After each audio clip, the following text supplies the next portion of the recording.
नमस्कार बच्चों, मैं प्रमोद सती एक बार फिर आपका हार्दिक अभिनंदन और स्वागत करता हूं। बच्चों, तो हम क्वेश्चन सॉल्व कर रहे हैं इलेक्ट्रोस्टैटिक्स के। तो बच्चों, उसमें हम आगे क्वेश्चन सॉल्व करते हैं और फिर हम गॉस लॉ की तरफ बढ़ेंगे बच्चों। ठीक है, तो पहले एक प्रश्न सॉल्व कर लेते हैं, उसके बाद आगे बढ़ते हैं। ठीक है, तो ये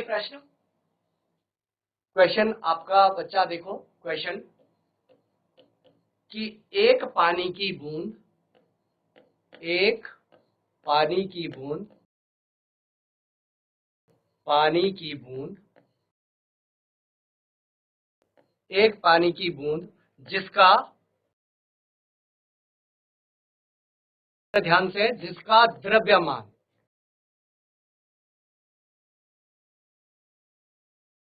10 मिलीग्राम है। जिसका द्रव्यमान कितना है बच्चा? 10 मिलीग्राम है। जरा 10 मिलीग्राम है। इसको मैं ऐसे लिख लेता हूं, जिसका द्रव्यमान 10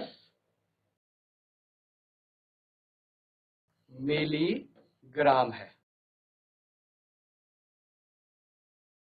देखो बच्चा, इसमें मिली भी है और ग्राम भी है। 10 मिलीग्राम है और ये किसमें? तथा जिस पर आवेश एंड हैविंग द चार्ज, जिस पर आवेश कितना है बच्चा? तथा जिस पर आवेश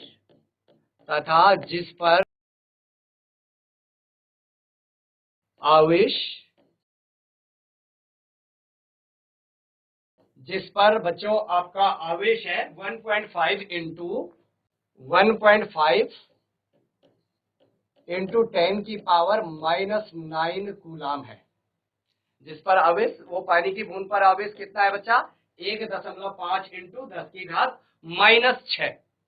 हाँ, फिर गड़बड़ हो जाता है। ठीक है ना, 10 की घात -6 है।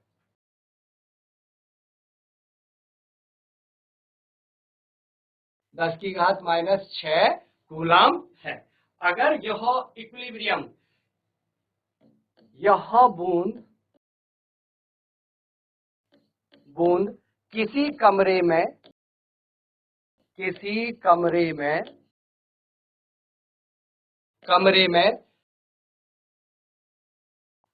कमरे में साम्य अवस्था पर है, साम्य अवस्था में हवा में स्थिर है, हवा में स्थिर है बच्चा, स्थिर है।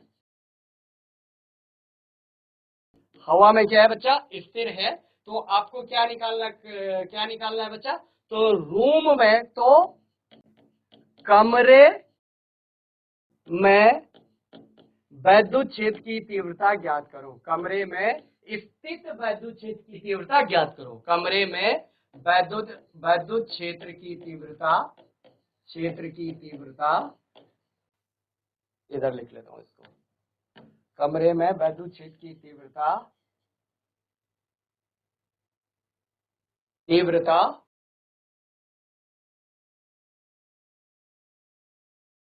ज्ञात करो।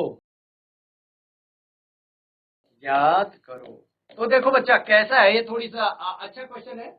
दिमाग आपका ओपन होगा इसमें कि कैसे इसको क्या करना है बच्चा? सॉल्व करना है। तो इसको हम जो सॉल्व करेंगे, तो कैसे करना है बच्चों इसको? कि मान लो ये एक बूंद है। सॉल्यूशन इसका कैसे सॉल्व करना है इसको? सॉल्यूशन, अच्छा, इसमें जो एक्सेलरेशन ड्यू टू ग्रेविटी की वैल्यू दी है, जो जी दिया है बच्चों आपका, जी आपका दिया है 9.8 मीटर पर सेकेंड स्क्वायर। आप अगर नहीं दिया है तो 10 भी ले सकते हैं और उसकी मिनिमम कंडीशन तक भी जा सकते हैं और उसको सॉल्व कर सकते हैं बच्चा, कोई दिक्कत नहीं है। अब देखो ये आपकी बूंद है और बच्चों इस बूंद का द्रव्यमान m है। m कितना दिया है बच्चा? 10 मिलीग्राम। जरा इस पर ही पूरा क्वेश्चन टिका हुआ है बच्चा, कि देखो यहां पर ये बूंद है और ये हवा में लटकी हुई है।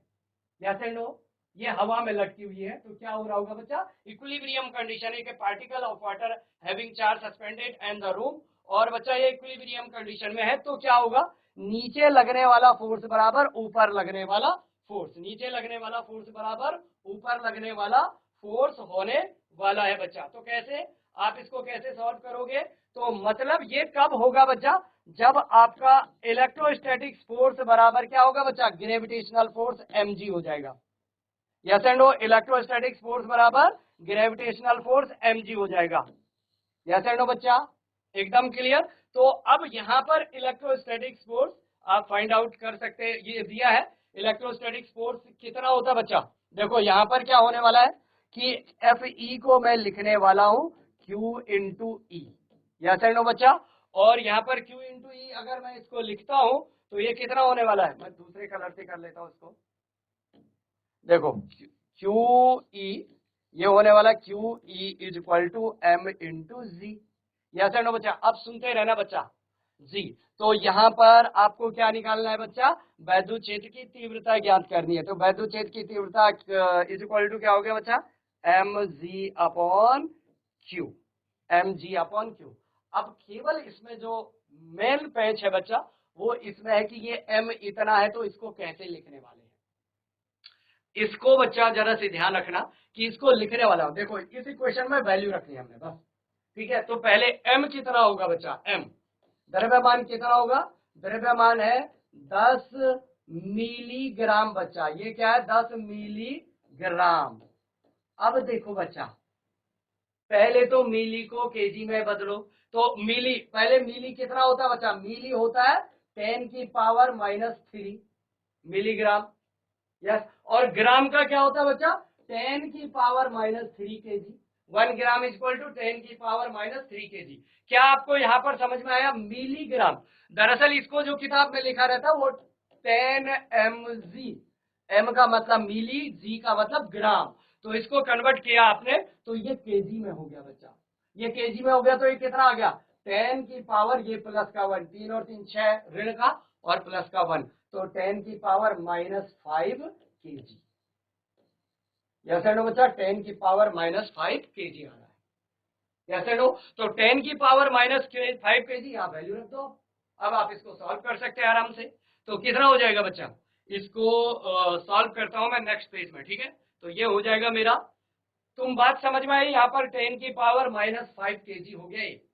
कैसे? मिली का मतलब 10 की पावर -3, ग्राम का मतलब 10 की पावर -3। तो ये क्या हो गया? 10 की पावर -6, और 10 पहले से था तो 10 की पावर -5। तो वैल्यू वैद्युत क्षेत्र की तीव्रता कितनी हो जाएगी बच्चा? वैद्युत क्षेत्र की तीव्रता E बराबर क्या हो गया बच्चा आपका? देखो E बराबर M G upon Q, M G upon Q. M कितना है बच्चा? 10 की पावर -5, और g कितना है? 9.8 डिवाइडेड बाई, और q कितना है बच्चा? आपका आवेश कितना था? 1.5 into 10 to the power -6, 1.5 into 10 to the power -6। Yes and no, इसको ऊपर ले जाओ तो कितना हो गया बच्चा? वैद्युत क्षेत्र की तीव्रता ये हो गया 9.8 और इंटू 10 की पावर -5, ये ऊपर जाएगा तो प्लस हो जाएगा, +6 और डिवाइडेड बाई 1.5 न्यूटन पर कूलम। तो कितना हो गया? वैद्युत क्षेत्र की तीव्रता कितनी होगी बच्चा? इसमें से 9.8 डिवाइडेड बाई 1.5, और ये क्या हो गया बच्चा? 10 की पावर 1। तो आप एक एक पॉइंट हटा दो, 98 और बाई 15 इंटू 10, तो ये 15 छक्के 90, ठीक है। 15 छक्के 15 पंजे 15, ठीक है 90, और 8 बचा, और पॉइंट क्या बचा? 5 लगभग, और इंटू 10 न्यूटन पर कूलम। इसके अप्रोक्सीमेट आपका आ रहा, तो ये मैं डायरेक्ट लिख रहा हूं बच्चों, ये 65 न्यूटन पर कूलम आपका आंसर आ गया। क्या आपको ये समझ में आया बच्चा? Yes and no? एकदम क्लियर? अच्छा बच्चों, एक चीज और, यहाँ पर साम्यावस्था क्यों बोली मैंने? ये ऊपर क्यों रखा बच्चों? अगर ये नीचे लगता तो दोनों इक्विलिब्रियम के कंडीशन में हो ही नहीं सकते थे। इक्विलिब्रियम की कंडीशन कब होगी? जब इलेक्ट्रोस्टैटिक्स इधर को लग रहा होगा और ग्रेविटेशनल फोर्स इधर को लग रहा होगा। और इक्विलिब्रियम के कंडीशन में दोनों क्या होगा बच्चा? दोनों बराबर होने वाले हैं, सस्पेंडेड एट रूम। तो ये इक्विलिब्रियम की कंडीशन में आने वाले हैं। तो इस प्रकार के क्वेश्चन आपको सॉल्व करने होते हैं। क्या जयती कोड बेटा समझ में आया? ये आगे बढ़े? बहुत बढ़िया बच्चा, वेरी नाइस, ठीक है बच्चा। चलो आगे बढ़ते हैं बच्चा। अब है आपका गॉस का लॉ। क्या है बच्चा? गाउस का नियम, बड़ा इंपॉर्टेंट है बच्चा। और गाउस का नियम। अच्छा, इससे पहले आपको कुछ चीजें पता होनी चाहिए कि आपका वैद्युत फ्लक्स क्या होता है। गाउस की थ्योरम भी बोलते हैं इसको। तो वैद्युत फ्लक्स क्या होता है, ठीक है। तो बच्चा पहले, इससे पहले आपको ये पता होना चाहिए कि वैद्युत फ्लक्स क्या होता है। वैद्युत फ्लक्स, थोड़ी सी इसके बारे में आइडिया होना चाहिए। पहले मैं इसको मिटा देता हूँ और थोड़ी सी आपको वैद्युत फ्लक्स के बारे में आइडिया दे देता हूँ। आपको ऑल्दो पता होगा वैद्युत फ्लक्स बच्चों फाई ई से डिनोटेट करते हैं।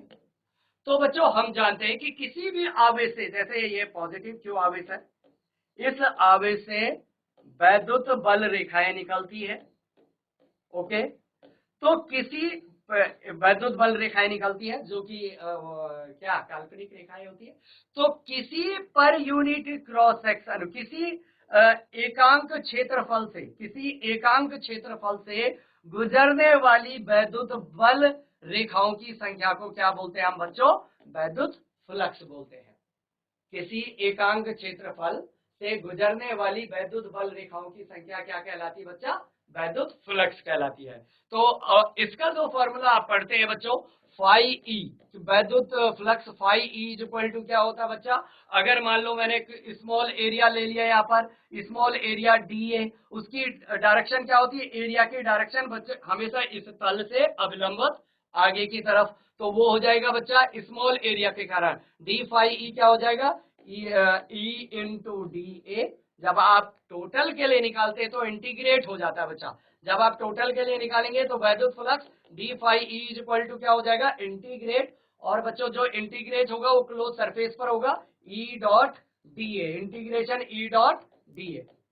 अगर दोनों इलेक्ट्रिक फील्ड भी आगे की तरफ और ये जो स्मॉल एरिया है इसकी डायरेक्शन भी उसी की तरफ, मतलब इस पर जो परपेंडिकुलर खींचा है उसी तरफ, तो थीटा एंगल क्या हो जाएगा बच्चा? 0 डिग्री। थीटा एंगल 0 होगा तो इसी को क्या लिख सकता हूं मैं? Integration E D A cos 0, और कॉस 0 1 हो जाएगा। तो ये क्या हो गया बच्चा? Integration E into D A. अच्छा, ई तो कांस्टेंट रहेगा क्योंकि यहां से रेडियली आउटवर्ड है, अगर ये दूरी आर है तो ये कांस्टेंट, तो ई आ जाएगा बाहर। और बच्चों क्लोज सरफेस इंटीग्रेशन डी है। मान लो इसका एरिया पूरा क्या है? ए है, तो ये सिंपल क्या हो जाएगा बच्चा? ई इंटू ए। तो बच्चा जो इलेक्ट्रिक फ्लक्स होता है, किसी परपेंडिकुलर एरिया से कितनी इलेक्ट्रिक फील्ड लाइंस क्या हो रही है? पास हो रही है, वो आपका इलेक्ट्रिक फ्लक्स है। इलेक्ट्रिक फ्लक्स का डायरेक्ट आपको फॉर्मूला याद रखना है क्योंकि बच्चा यहाँ पर हम डायरेक्ट क्वेश्चन को सॉल्व कर रहे हैं। तो फाई ई इक्वल टू क्या होगा बच्चा? एक close surface integration, close surface integration E dot D A लिख सकते हैं इसको। इस फॉर्मूले को मैं क्या लिख सकता हूँ बच्चा? अगर पूरा एरिया है तो ई डॉट ए।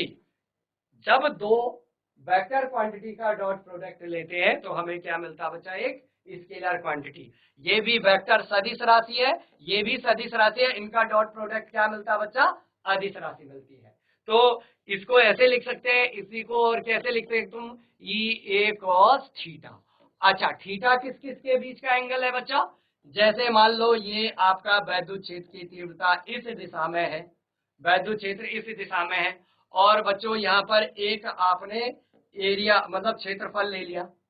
तो बच्चों इस क्षेत्रफल की जो दिशा है, देखो इसमें एक स्मॉल एरिया लिया डी ए, इसकी दिशा भी इधर है डी ए की, और ई भी इधर है। तो इनके बीच का जो कोण है, इन दोनों के बीच का कोण क्या है? ये दोनों एक दूसरे के समांतर है, तो यहाँ पर कोण क्या है बच्चा? 0 है। मान लो मैं इसको टिल्ड कर देता हूं, थोड़ी सा मैंने इसको टिल्ड कर दिया, थोड़ी सा इसको क्या कर दिया बच्चा? तिरछा कर दिया। लो ऐसे कर दिया। तो अब देखो बच्चा, वैद्युत क्षेत्र हो गया आपका, ये बच्चा ऐसा हुआ है, ऐसा नहीं हुआ है बच्चा, ऐसा हुआ है। अब देखना, वैद्युत क्षेत्र की तीव्रता इधर को है, इसकी दिशा बच्चों इस पर लंबवत खींचो, इस तल की दिशा इस पर लंबवत खींचा, ये खींच दिया, तो बच्चा ये एंगल क्या हो गया आपका? थीटा हो गया। Yes and no. अगर मान लो ये ऐसा हो जाता, ऐसा हो जाता तो ये नीचे की तरफ होगा। यस एंड नो बच्चा? ठीक है। तो इसकी ये डी ए आपका इधर को हो गया है, और ई आपका इधर को हो गया। तो जो थीटा एंगल है वो डी ए और ई के बीच का एंगल है। अगर स्मॉल है तो डी ए और ई के बीच का एंगल है। तो वैद्युत फ्लक्स क्या होता है कि किसी एकांक क्षेत्रफल से एक लंबवत एकांक क्षेत्रफल से गुजरने वाली वैद्युत बल रेखाओं की संख्या बच्चा। ठीक है, तो अब हम पढ़ने वाले हैं गॉस लॉ को, गाउस का नियम।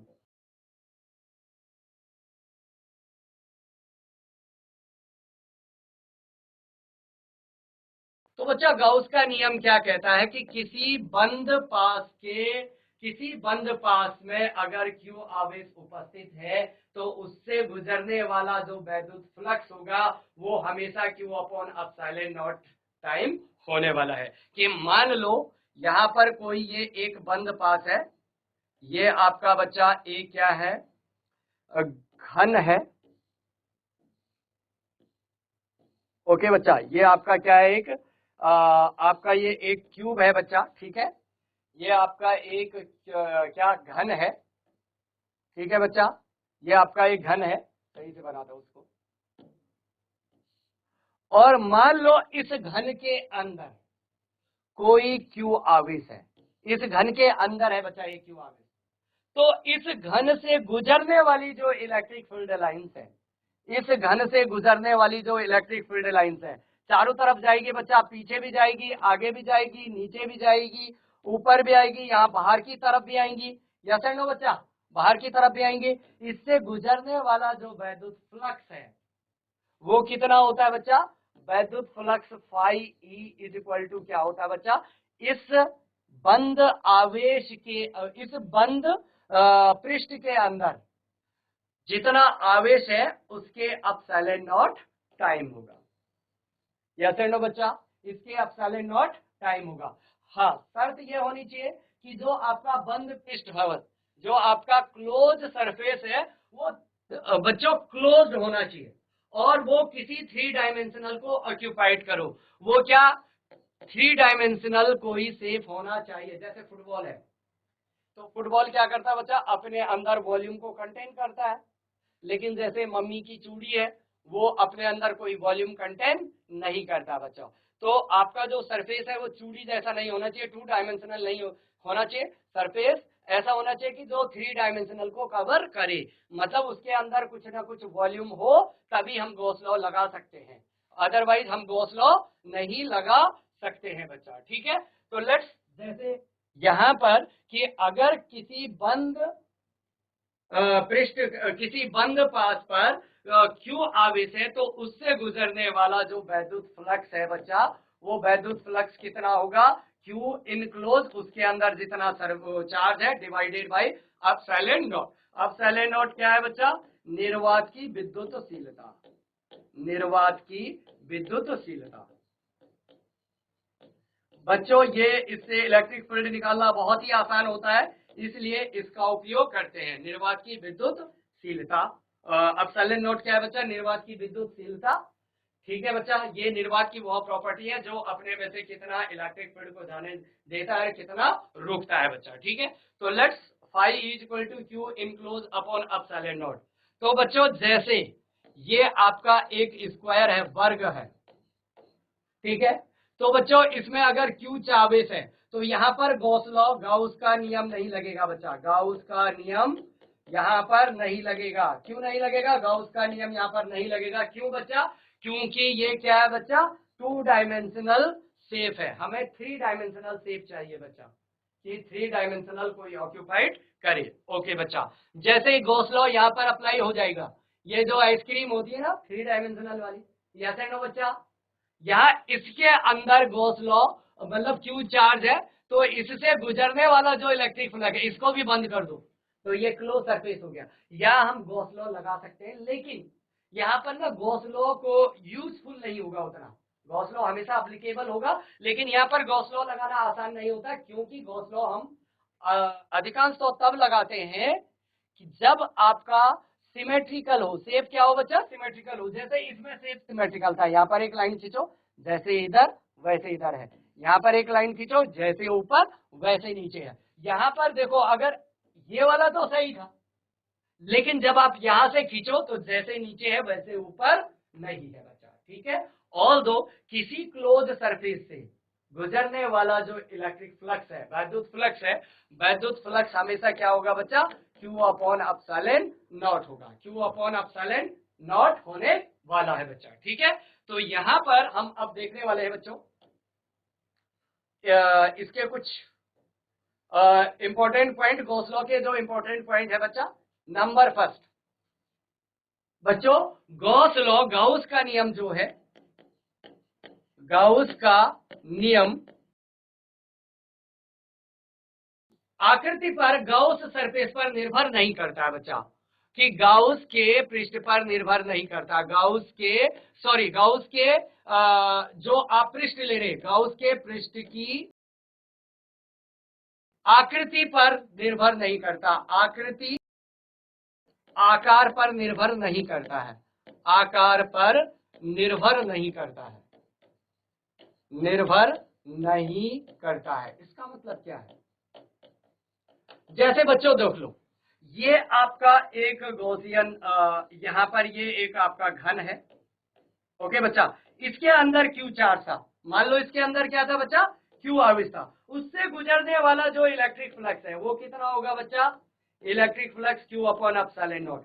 अगर इस घन के बजाय मैं बड़ा घन उपयोग करूं, इसके बजाय मैं बड़ा घन क्या कर दूं बच्चों, उपयोग कर दूं, और उसके अंदर भी Q आवेश है, तो बच्चों उससे वैद्युत फ्लक्स में कोई परिवर्तन नहीं आएगा, दोनों का क्या रहेगा, वैद्युत फ्लक्स सेम रहेगा।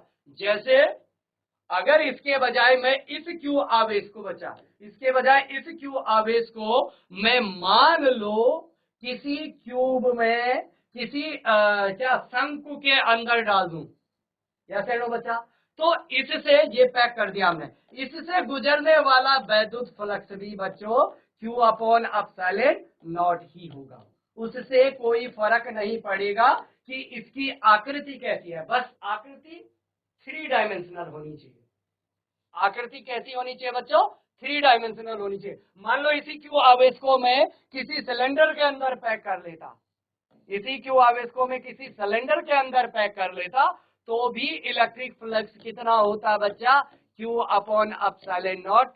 तो मतलब ये आकृति और आकार पर निर्भर नहीं करता बच्चा, तो it is not depend upon the shape and size of the क्या, गॉसियन सरफेस। तो जिसको हम ये खींचते हैं बच्चा, ये जो बाहर का आवरण खींचते हैं, इसको बोलते हैं हम गाउस की सतह, गाउस की सतह या गॉसियन सरफेस, क्या बोलते हैं बच्चों इसको, गॉसियन सरफेस। तो बच्चों इस पर बहुत सारे प्रश्न आते हैं, तो उन प्रश्नों को सॉल्व करना हमें आना चाहिए बच्चा, ठीक है, यस एंड नो, ठीक है। तो बच्चों इसके प्रश्न हम कल करने वाले हैं, तो गॉस के नियम पर प्रीवियस ईयर के जो क्वेश्चन आए हैं हुए हैं उनको हम सॉल्व करने वाले हैं बच्चों, ठीक है। ओके, तब तक पढ़ते रहो, खुश रहो, आनंदित रहो, ऑल द वेरी बेस्ट।